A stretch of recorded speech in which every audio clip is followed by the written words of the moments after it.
বয়স্কদেরকে একটা কোনো জায়গায় নিয়ে আসা, কোথাও রাখা, যেখানে তারা তাদের সমবয়সী মানুষদের সঙ্গে সময় কাটাতে পারবেন, গল্প করতে পারবেন, কোনো এক্সারসাইজ করতে পারবে। দেখা যায় যে স্বামী স্ত্রী তাদের বাচ্চা কাচ্চা সব সারাদিন সকাল থেকে বাইরে, বাড়িতে যে বয়স্ক মানুষটি থাকেন সেই মানুষটির হয়তো যেই যত্নটি দরকার সেটি করার সুযোগ হয় না, এবং তাতে দুশ্চিন্তা বাড়ে, তাতে অনেক সময় তিক্ততা বাড়ে, অনেক রকম সমস্যা হয়।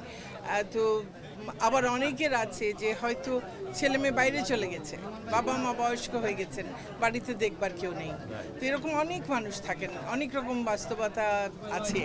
তো সেই ক্ষেত্রে বয়স্কদেরকে একটা কোনো জায়গায় নিয়ে আসা, কোথাও রাখা, যেখানে তারা তাদের সমবয়সী মানুষদের সঙ্গে সময় কাটাতে পারবেন, গল্প করতে পারবেন, কোনো এক্সারসাইজ করতে পারবেন, তাদের ফিজিওথেরাপি দেওয়া হবে, তারা খেলাধুলা করতে পারবেন, নিজেদের মতো যেটা করতে পারেন, বিনোদনের নানান ব্যবস্থা থাকবে।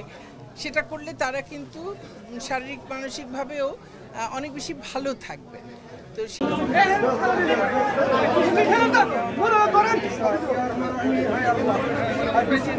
মালিক পবিত্র জুমার দিনে আমরা আমাদের আপনার হক